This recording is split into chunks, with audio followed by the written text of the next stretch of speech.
Okay, welcome to A Funny Thing Called Business, episode 2, which is all about social media marketing with a specific focus on the funny side of Facebook. So we are 4 business owners with over 30 years collective experience, and we are planning to share with you all the capers and triumphs of running a small business and how we now avoid, or do we, the perilous customer chaos and pitfalls. So my name's Clare Whalley. We also have Darren Langley, Kate Curry, Pete Morgan. Brilliant. Okay, guys. So today we are sharing the capers that are involved with social media marketing and specifically Facebook. So I know you're all going to have loads of funny things to share today because, well, Facebook is a funny place. So the first question I want to ask you guys is, what's your favourite Facebook faux pas? And let's keep this to business, because if we go down the rabbit hole of personal profiles, we'll just end up getting dead angry. So what's the funniest faux pas you've had on your Facebook page or you've seen on your business Facebook page? Kate? Well, this one's not specifically Facebook, but this is by far my favourite social media faux pas, and this was when Susan Boyle's PR team launched her new album, and they used... Oh, I remember that. Who could forget it? And it could either be seen as a stroke of genius because the amount of buzz it caused. But if you remember, it was hashtag Sue's anal bum party. Oh, yeah! Which was very swiftly changed, but not before the damage was done. What was it damaged, though? Well, this is it, isn't it? It could be the most genius PR team ever that have put that together. I have no idea what her album Uplift sales were that particular year, but I imagine... Yes, you do. I imagine it was significant. And I imagine she had quite a few people turning up to the party as well. Yes. So, I'm here for the anal bum party. You've totally got the wrong place. That's next door. It just cracks me up even now. I think that was a couple of years ago, but yeah, very funny. Oh, dear. Brilliant. What about you, Pete? I think when it comes to Facebook, mine would... And it's based around the company name, so that the company is Monkey Pants Productions, and I decided to do kind of my first Facebook ad and do like a decent bit of marketing. And it was... And I was really kind of energised for it, and and really kind of whipping through it, and did it, done, posted, fantastic, brilliant, right, I'm off to have a celebratory cup of tea or something like that. And it was only after it had been out for a couple of days, and I'll just see how it's been going on, that I realised right the way through I'd misspelled the company name as Money Pants. So Money Pants apparently was getting all this publicity. And it didn't make sense with any of the copy that I put with it. Because sometimes I'll reference the fact, we're not monkeys or whatever. And it just made no sense to go, we're not monkeys. People going, so what, you call Money Pants? Why does that matter? So it was that real kind of brilliant. Fantastic. Well done. Excellent work there. It's really interesting, isn't it? Because we have to remember with Facebook, just with like digital marketing, we have to apply all the same rules that you do to any other marketing. Yeah. It's exactly the same, isn't it? It's just delivered a little bit differently. So, read your copy thoroughly. I just to go off topic a little bit, when I was first started, I sent out leaflets and I'd spelled my own name wrong. Which was a wounder. I've done a spelling mistake in a post as well, and this was not that long ago. And what I was thoroughly ashamed of about it was, I'm a real stickler for spelling there and your in the right way. Of course, yeah. I think it's absolutely. Yeah, there's no excuse for getting that wrong. And I even on my personal Facebook page will repost things like, the devil whispered in your ear, you can't withstand the storm, but you're spelt wrong, and then somebody's crossed it out and put your correctly with the apostrophe in the RE. And I'll post things like that, like, you have to get it right. And then a business post went out with the wrong your on it. And I was like, oh, God, I could just cry. I was like, I'll leave it up there, no one will notice. But then I started to get lots of private messages going, your is spelt wrong. It's like, I might take this down. Yeah, there's no fast posting, is there? It should always be about, double checking all your spellings. But social media goes so quickly, doesn't it? I think you can, the pace of it is so fast, you might not always go, just get it all out, get it all scheduled. And damn that predictive texting as well. On your phone when you post the stuff out. Although most of the stuff through the business I tend to do through a scheduler now, so thankfully it will catch like spelling mistakes and things like that. And obviously I do go back and kind of check when I've mentioned the business name. But sometimes the scheduling will get you as well, because I scheduled a post, and I'm trying to think what the event was. There was some. It was clearly a sporting event. Some football match of some description, as you can probably guess. Not a massive football fan, and I put this post out, kind of trying to buy into the thinking of football fans and things like that, and it was clear I didn't know what I was talking about. I really wasn't that au fait with the teams that were playing, and it really was like, it's just a wasted post. Yeah. So it's not gone to anyone. And but again, I'd scheduled it, left it. Thanks very much. Cup of tea as a reward, and it just. Was that game, that Liverpool United versus London City game? Was that one? They won 14-7 wasn't it? Yeah, that's Manchester Rovers. That was it. It was them. Yeah. Brilliant. See, I've been propositioned quite a few times through my business Facebook page, and I'm like, really? I'm not interested in going out for a date. I'm not interested in a bit of love on the side through my Facebook page. I think that happened at the start of Facebook. I haven't seen that for a few years. Unless it's me just getting older.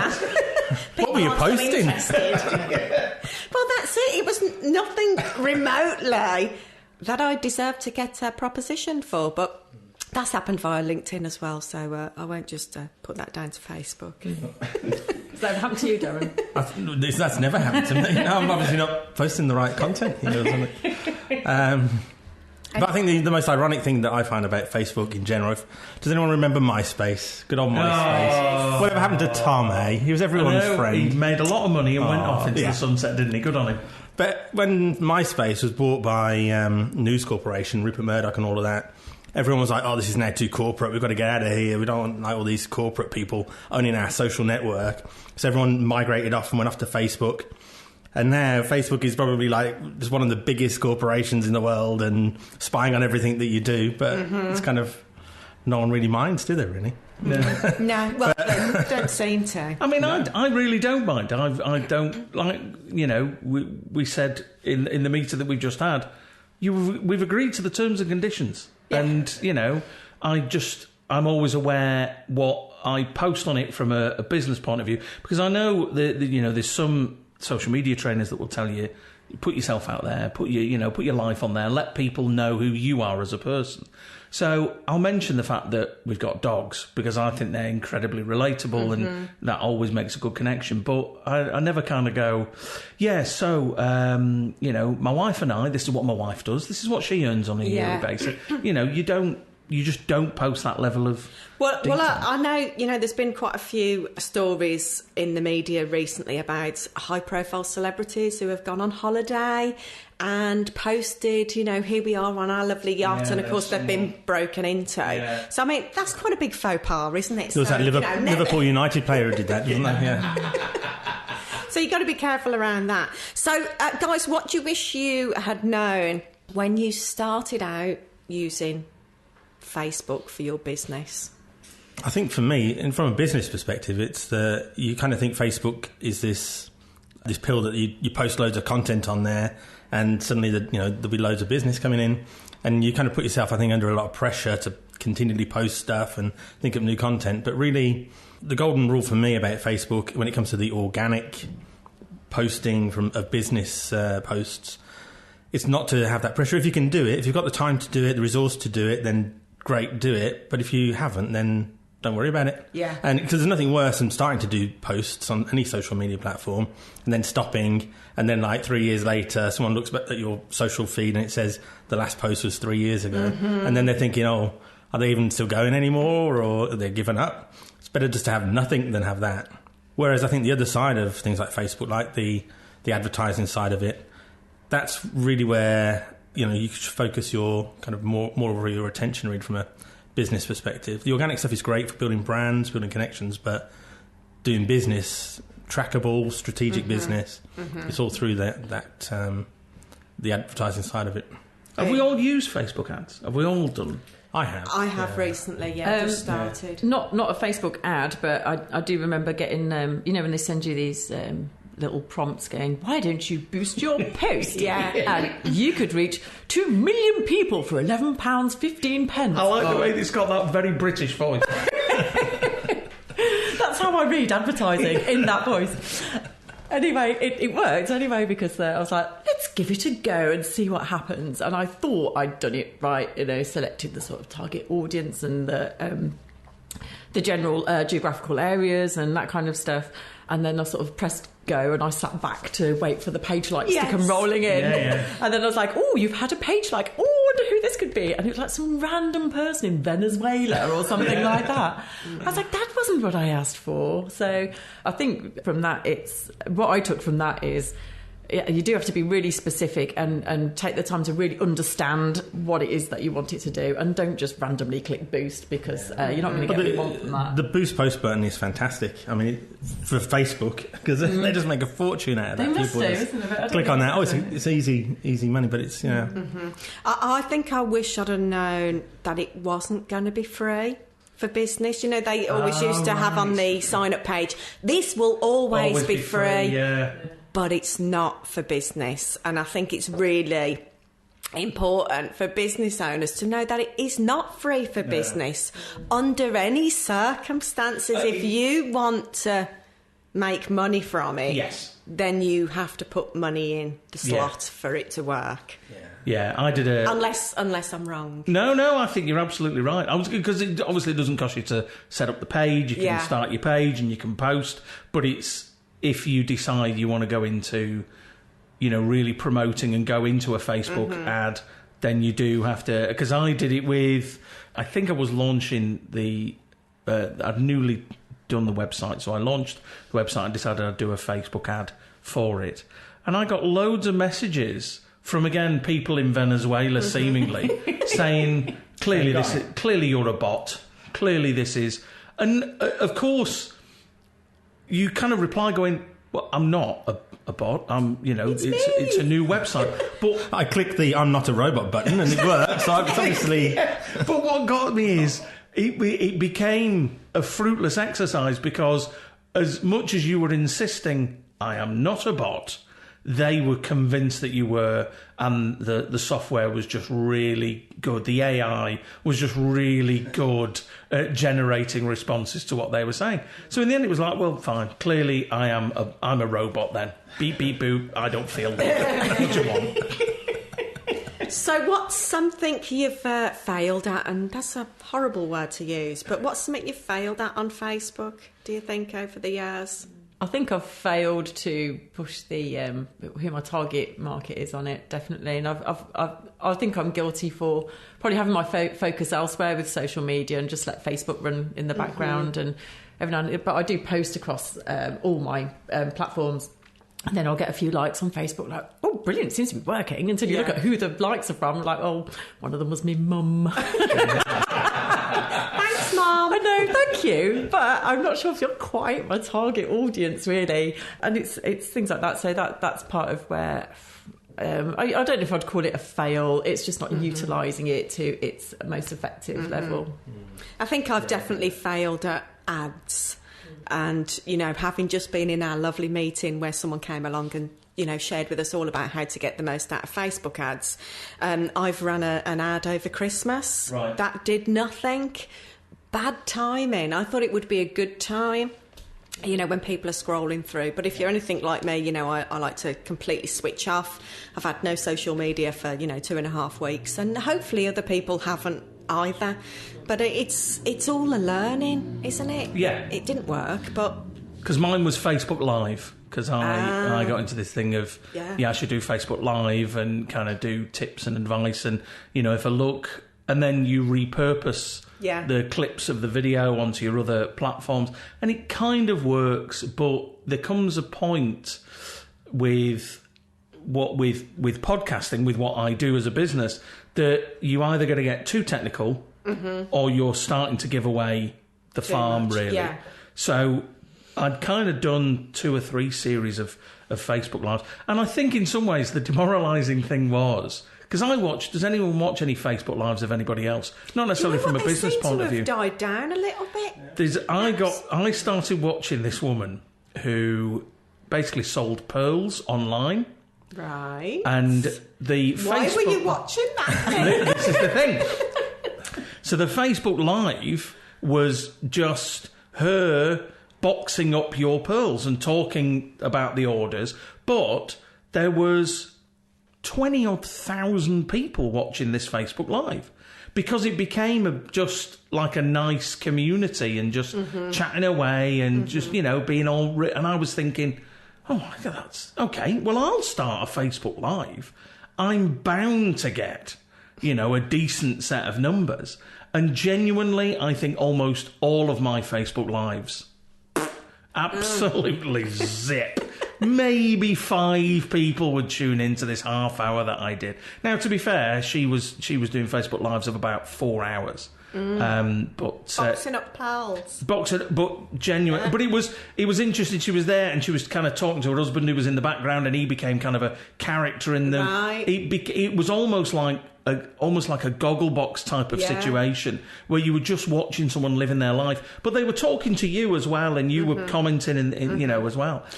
See, I was forgetting my first Facebook Live when I appeared upside down on everyone's screen, and then when my friends suddenly appeared, I was like, what do I do now? My friend's here on my business page, and it gets completely through me. Yeah, I've just wasted hours on Facebook Live that I shouldn't have done. I should have just, you know, I should have just left it and put, like Darren said, just have that kind of content just to kind of build that relationship and grow that value.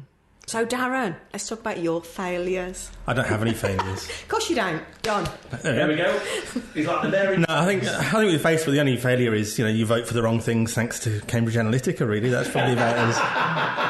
But I think in there also lies the proof that Facebook does work when it's done really, really well, whatever ethical take you might have on it. But using advertising and using the data and segmenting audiences and doing all of that stuff correctly, you can really get your message out there and you can really influence people. So, you know, there is definitely power there. It's just, I suppose, how you use it.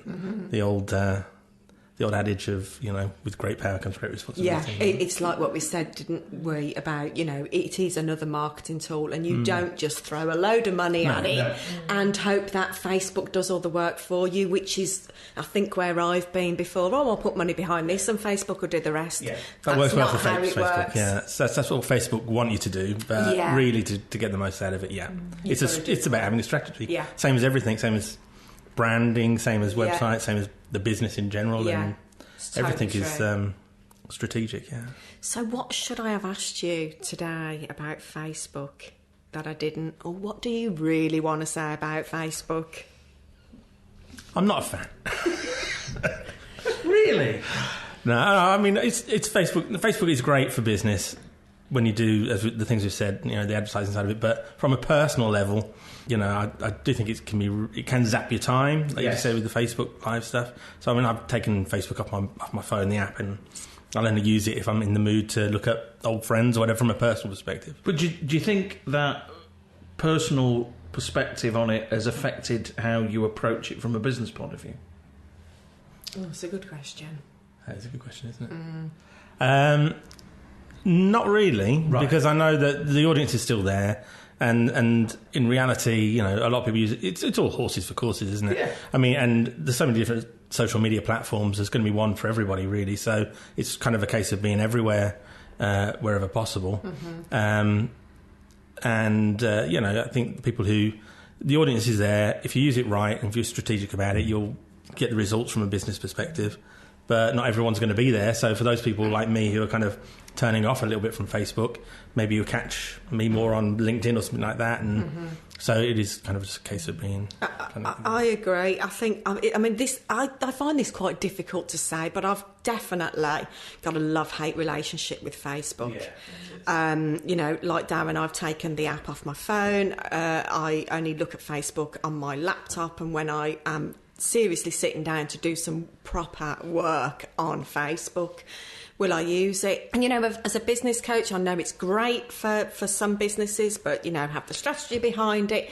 But from a personal point of view, I think it is just a serious time zapper. Yeah. And there are much more fun things to be doing with your time than sitting, scrolling through Facebook and getting depressed over stuff that you're not doing.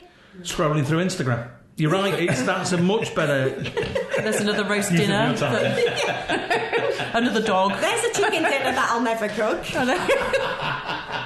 One of the things I was going to say is all about sort of coming at it from the other side of things, really, because I do spend too much time on Facebook on a personal level as well.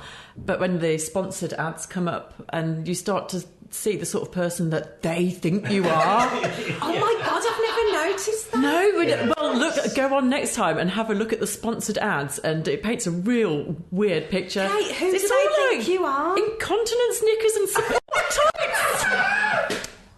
Oh no! That old. Only based on your search history, you know. I don't know, the support tights really that important for me right at this moment in time, but I don't know. There we go. That's funny you say that, because I had something through the post yesterday on incontinence pads, and I was like, oh no! I'm not there. It's those body stocking things as well, that comes up all the time. Really? But it's when you see them and you think, learn more. That's when you need to start checking yourself. I could see the benefit of this. I could see the benefit of having a blanket for my legs. Yes. While I'm watching the television, I can. Yeah. Does everyone else not sit under a blanket in front of the TV? I do. Have you got a slanket?